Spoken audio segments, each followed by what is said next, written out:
Hello and welcome back to Round the Table, your slow TV English class from the Meeting Point, broadcasting not only to Bilbao but throughout the world.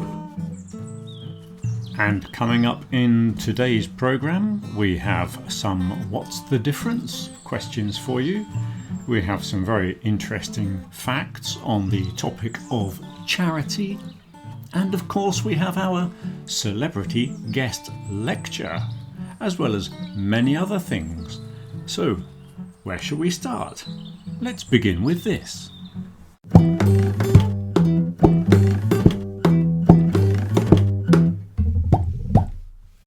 So, this week's What's the Difference is a big one. We have 5 things to play with that are all quite similar.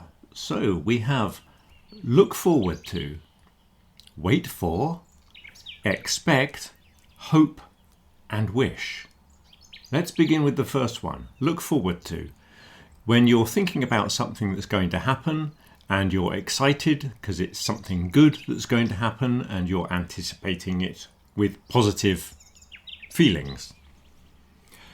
So, I am looking forward to, it's normally in a continuous form. You can say I look forward to as well, but often in the continuous form. Can be followed by a noun or a verb with an ing. So, I'm looking forward to the weekend, I'm looking forward to my holiday, I'm looking forward to Christmas, for example. So those are nouns after look forward to. Or it's followed by an ing. Now this is often confused because it's look forward to. That to on the end is a preposition which belongs to the phrasal verb look forward to. It's not part of the following verb. So the following verb is going to be an ing because it comes after the preposition. So if you're finishing a letter, this is a very common expression to go at the end of a letter. I'm looking forward to seeing you. I'm looking forward to receiving your reply. I'm looking forward to meeting you. Okay, so it's to plus ing. A lot of people make a mistake there because they think the to must be part of a to infinitive, and it's not. So that's look forward to. Waiting is always going to come with for. You've got that preposition for after it. And when you're waiting for something, it's just a matter of time. You're passing time until something happens. So it's followed by a noun. I'm waiting for the bus, or you could be waiting for a person, or if you want an action, you've got the person or the thing plus a to infinitive. So you could say I'm waiting for the bus, or I'm waiting for the bus to arrive. I'm waiting for my friend to call me. Okay, so you can have the person or the thing plus a to infinitive if it's an action.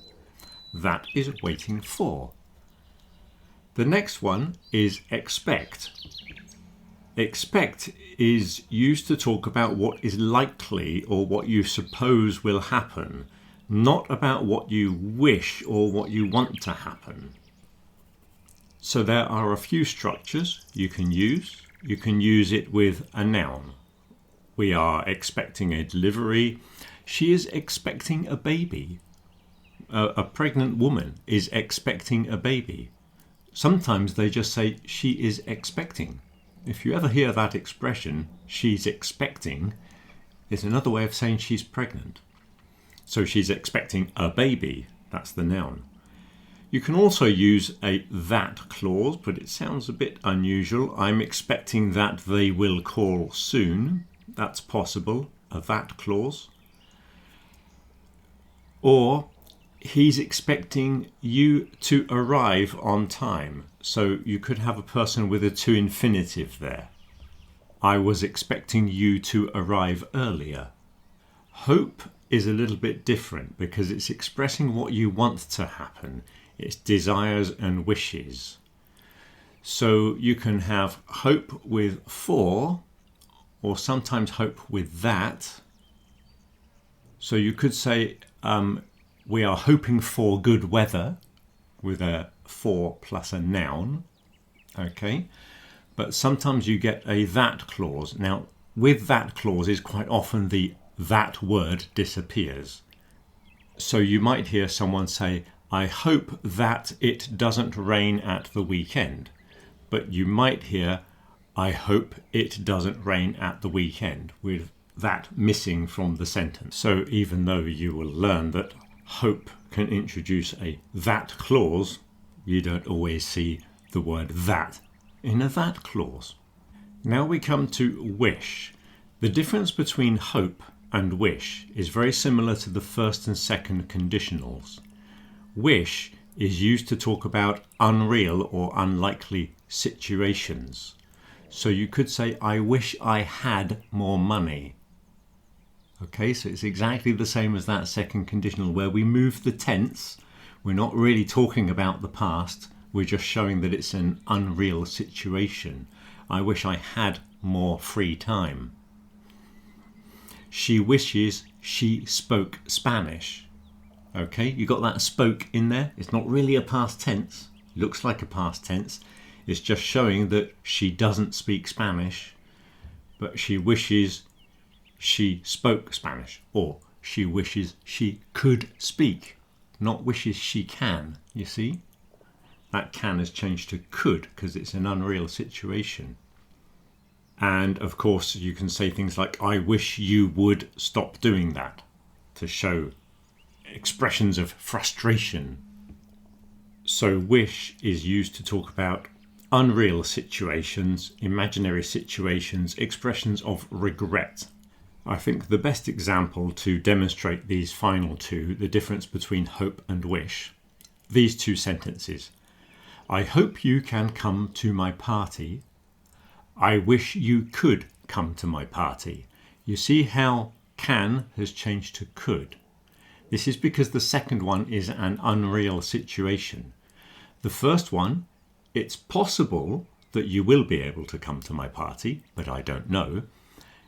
The second one with wish, you've already told me that you cannot come, but I'm expressing regret about the unreal situation. Okay, so that's unreal. That's why that tense changes from can to could. Like I say, the same as the first and second conditional change. Before we finish, you're probably thinking, what about we wish you a Merry Christmas? Yes, there is a fixed expression of goodwill. I wish you the best.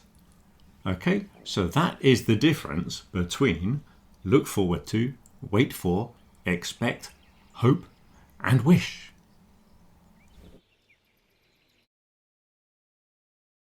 Fight against millenary dictatorship. For years, the big hat multinationals have been lying to us. They told us that wearing a hat would make us happier, more popular, and more successful. Now people are realizing that it has all been a lie to make you spend your hard-earned money on useless headwear that only serves to make the hat corporations richer. People are fighting back, taking off their hats and feeling the freedom of having the breeze flow through their hair once more. The traditional hat is no longer cool, not even for would-be rock stars. Now, a new protest movement has begun. Many radicals and revolutionaries have begun creating their own headwear from everyday household objects as a demonstration of defiance. No millenary dictatorship.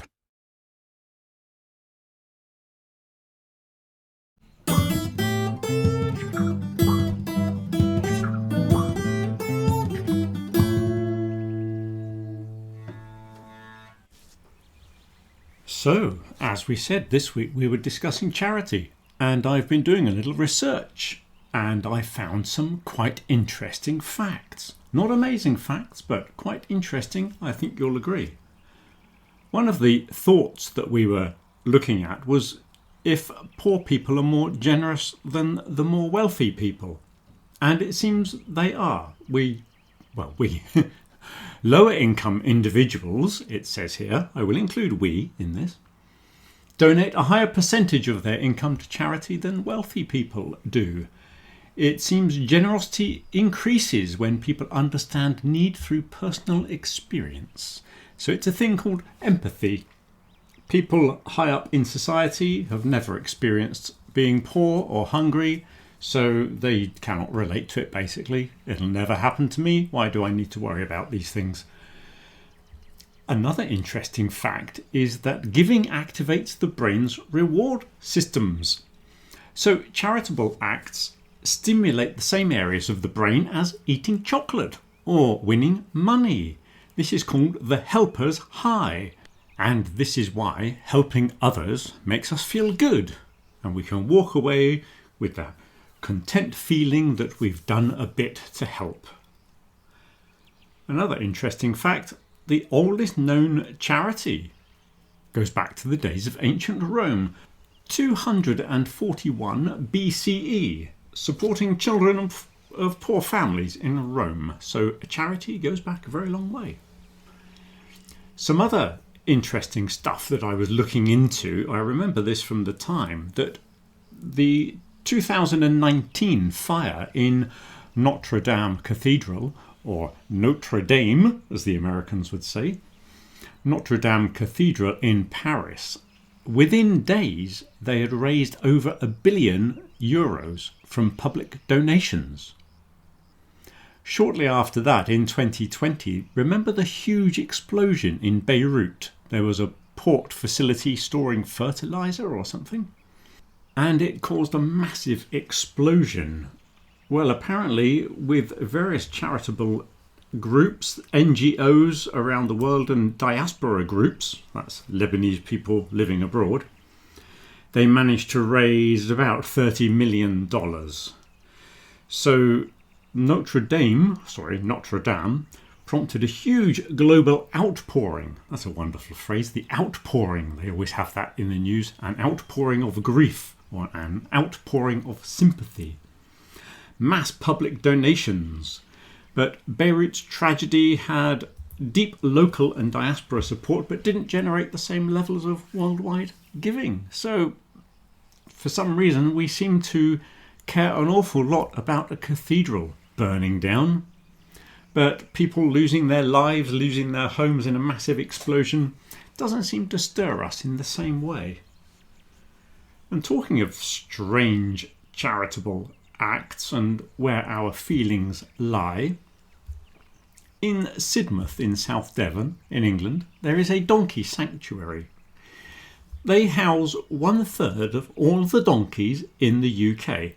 That's about 4,000 donkeys they have, and every year they receive 48 million from donors, just people in the public, usually in people's wills. Old people, when they're going to die, they say, I'm going to leave everything to the donkeys. So a donkey sanctuary gets £48 million a year, and that's per year. So we care an awful lot about donkeys because they do look cute after all, don't they? And are you old enough to remember Live Aid? Big televised concert from the 13th of July 1985 it was. There were 75 acts performing across the two main stadiums, that's Wembley Stadium in the UK and JFK Stadium in Philadelphia. And they had Queen, U2, David Bowie, The Who, Elton John, Led Zeppelin, a whole load of people. It was watched by over 1.5 billion people in more than 150 countries, and it was the biggest televised event in television history. It raised about £40 million, which today would be about 150 million, for famine relief. And with minimal overheads, they managed to get all the money to humanitarian aid, which was quite good. So minimal overheads. The overheads are all the expenses, so a lot of money is actually lost in charitable organisations because they have to pay people, they have to hire offices and things like that. So I was checking it out. It says here, in most international charities, they manage to spend 70 to 80% of the donations on direct aid and the other 20 to 30% is lost in running the organisation, salaries, logistics and other fundraising events, advertising and the like. And finally, I was wondering if there was a charity for every cause, because we've got charities to support donkeys, there are hospitals for hedgehogs, all kinds of strange things, and there is a charity for sparrows as well, those little brown birds that we all love so much on your balcony. Did you know that March the 20th was World Sparrow Day? I don't know what we were supposed to do to celebrate sparrows on World Sparrow Day, but there you go, March the 20th. Put it in your diary for next year and we'll organise a special event. Anyway, there's some quite interesting facts all about charity. During the week, I was telling people about these places in England called almshouses. This is the Penrose Almshouse, built by John Penrose, a wealthy local businessman, in 1627 to house poor widows in my hometown. Some rich people liked to use their wealth for charitable causes back in those days. At the back there are some gardens where the residents grow their vegetables and flowers. And this is another one, the Pilton Almshouse, connected to the church there that you can see behind. So those are almshouses, a nice place for elderly people to retire to.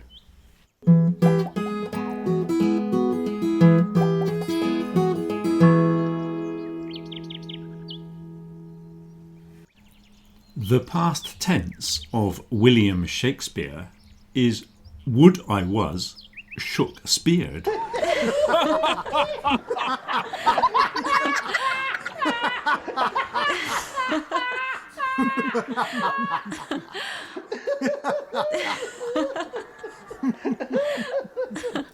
Well, I hope you enjoyed that little humorous interlude there.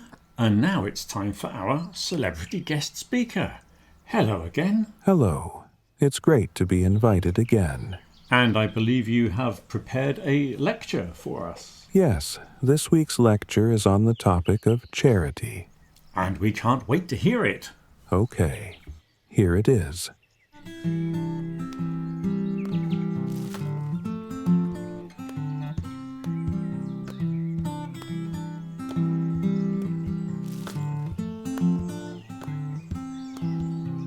Charity is rooted in empathy, our ability to understand and care about the suffering of others.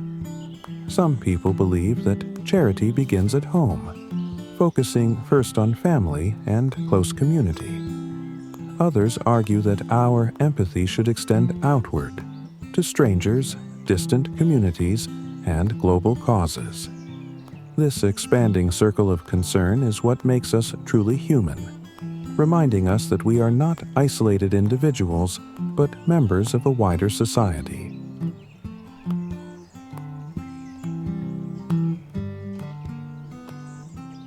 Historically, charity was often viewed as a duty of the wealthy.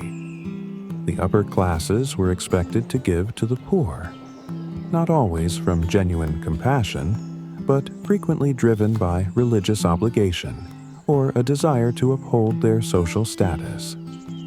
Acts of giving were sometimes used to reinforce a sense of moral superiority. In many cases, charity was something the superior bestowed upon the needy, from a position of power rather than equality.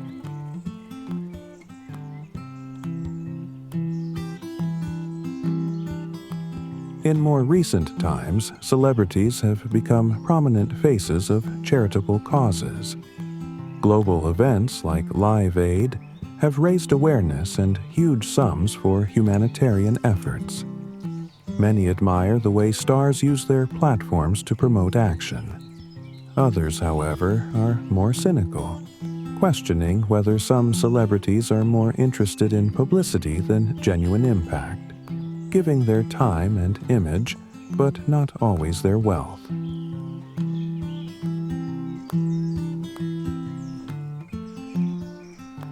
In today's world, the concept of charity goes beyond simply donating money. It includes volunteering, supporting local initiatives, and raising awareness about social issues. Whether it's contributing to a food bank, funding medical research, or helping a neighbor in crisis, every act of charity can make a meaningful difference.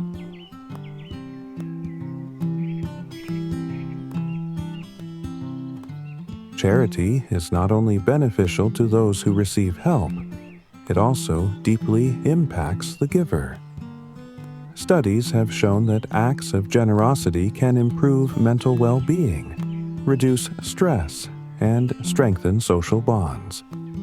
Helping others can give people a sense of purpose and remind them of what truly matters in life.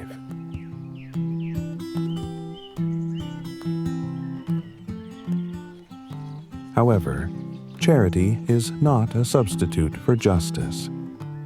While charitable acts can relieve suffering, they do not always address the root causes of poverty, inequality, or systemic injustice. Therefore, many advocates encourage a balance between immediate charitable aid and long-term efforts to create fairer systems.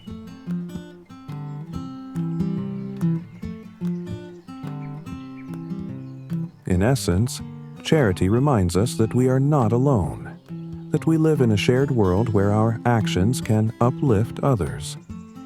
Whether big or small, consistent or occasional, charitable acts are a testament to our capacity for care. In a time of global challenges, practicing charity not only supports those in need, but also helps build a more compassionate and connected world.